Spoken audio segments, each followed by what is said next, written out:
Good morning, everyone. It's Kelly, Karsten, and Jolene. Hi. We're in our garden today, and we are going to teach you how to use different kind of containers from around your house to use in the garden for watering your plants. All right, so what we're going to do first is we're going to take the lid of a milk carton, and we're going to take a nail, and we're going to poke some holes into the lid for you. Okay, once we get a couple holes in it, it's going to allow for the water to go out. All right, good job, Karsten. All right, so now we're going to move on to our blueberry bushes. We are planting 2 blueberry bushes today, okay? So what we did was we took our blueberry bush and we stuck it into the pot.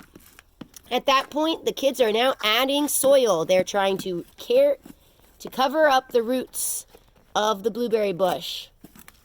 Good job. And after we cover up the roots, what do we do, Jolene? We add water. We add water. All right, everyone get your watering can. Ready? Here we go. Me. Good job, Karsten. All right, get outside, get into nature. See you soon.